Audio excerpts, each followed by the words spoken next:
Good afternoon, Prime Minister Justin Trudeau. I hope you are doing well in self-isolation and have found your time to be productive. We here at the Really Cool firm are honored to have been retained to provide you with a new 2021 Royal Proclamation Wampum Belt design to be presented during a long-awaited ceremony to Indigenous peoples to renew the nation-to-nation relationship. My name is Nicholas Lantier, a senior partner at the Really Cool firm, who has been provided the privilege of presenting our new 2021 Royal Proclamation Wampum Belt design to you today.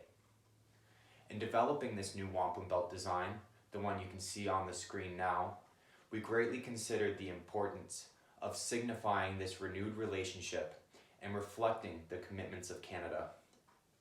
Zooming out to take in the belt as a whole, you can see that we have incorporated an overarching bridge structure where each element is connected to its adjacent elements.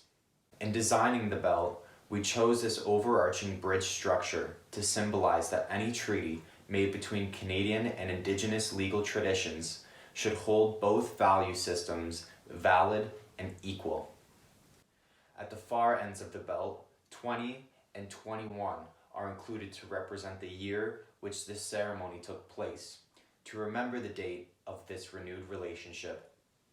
Taking a closer look at each element individually, I'll provide you with an explanation behind the meaning of their inclusion. We will begin in the middle of the belt with the two depictions of the people joined by an equal sign. The individual on the right represents those who identify as Indigenous persons, while the individual on the left represents non-Indigenous persons. These two are joined by an equal sign to show equality and to signify the contemporary need of respectful cooperation. In the Cree creation story, the creator said to Wazajizik, "Take good care of my people and teach them how to live. Show them all the bad roots, all the roots that will hurt them and kill them. Do not let people or the animals quarrel with each other." The Canadian government should follow the responsibility given to Wasajizik by taking good care of all those who share its lands. These individuals are also depicted as a reference to the 1764 wampum belt. However, the amended equal sign between them shows how the recognition from the Canadian government of their past failures will be corrected through this strengthened nation-to-nation relationship. Now moving to the symbol above the equal sign is a depiction of a moon represented in its crescent phase. In the Mishomis book, Nokomis is given the responsibility by the creator to live with the moon and watch over the changes in the moon and the effects that these changes had on the earth. Thus, the moon and Nokomis are an important partnership that can undergo change together. Our wampum belt depicts the moon in the hands of people as hopes that their partnership would have a similar benevolence. Moving outwards on the belt, on the side of each person, 3 waves are depicted to represent water.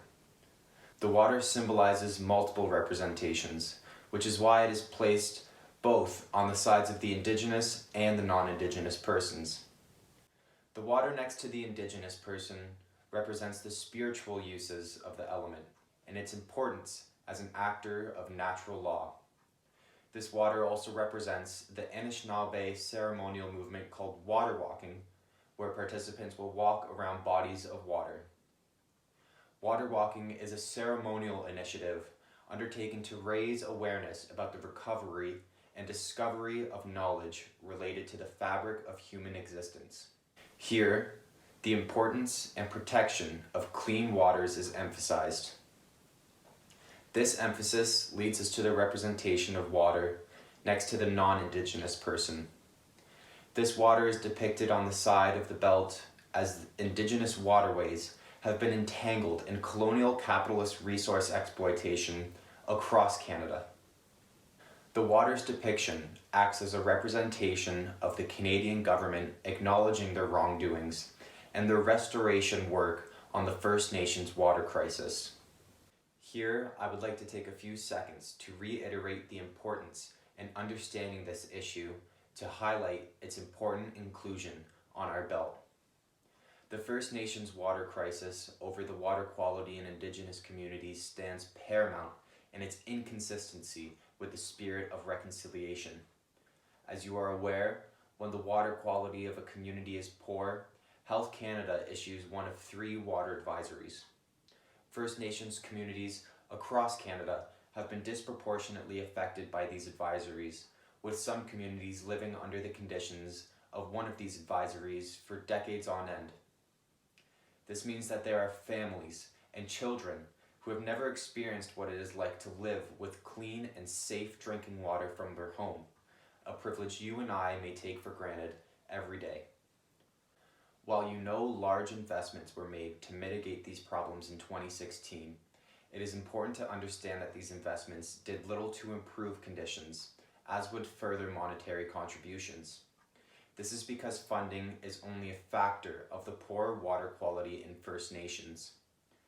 The colonial history of water governance prevents the First Nations from advocating for themselves. When Indigenous leaders lack decision-making power, solutions implemented by the Canadian government will not address the proper needs of Indigenous communities. Moreover, Indigenous communities lack the proper knowledge to test the water for quality and contamination on their own.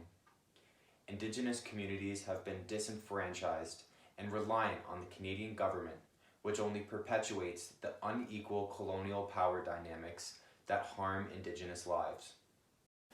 As our firm researched this issue, we identified a potential way to properly redress the water crisis. Here, the decolonization of water should occur through an Indigenous-focused research method called reciprocal learning. Reciprocal learning is a community-based research technique where government workers would be required to engage with Indigenous communities to access water sources. Thus, decisions will be made in tandem with the Indigenous communities, allowing for collaborative policymaking. Each Indigenous community would be empowered to individually investigate, test, and manage the conditions of their water source through the outcomes of reciprocal learning. This would allow for the creation of specific and sustainable solutions to address their problems rather than relying on a blanket solution from the Canadian government. Turning back to the belt symbolism, the element on the left side between the water and the 20 represents a basic construction pillar. These pillars are meant to represent the foundational building blocks that build the infrastructure of Canadian society. Attached to the non-Indigenous person in the middle of the belt by the water, the pillar's incorporation reminds us of the past, but to continue to keep building toward a stronger and brighter future. In a similar vein, on the opposite side of the belt, between the water and the 21, this element represents a mountain range.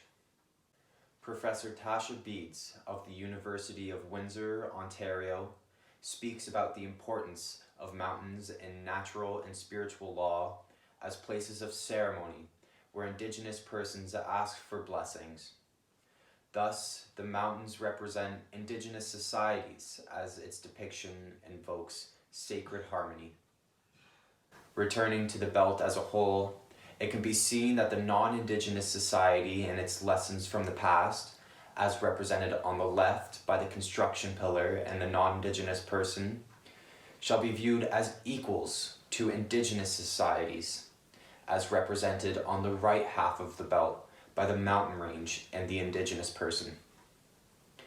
Prime Minister Justin Trudeau, on behalf of the Really Cool firm, I would like to thank you once again for the opportunity to design this new 2021 Royal Proclamation Wampum Belt, signifying the renewed nation-to-nation relationship.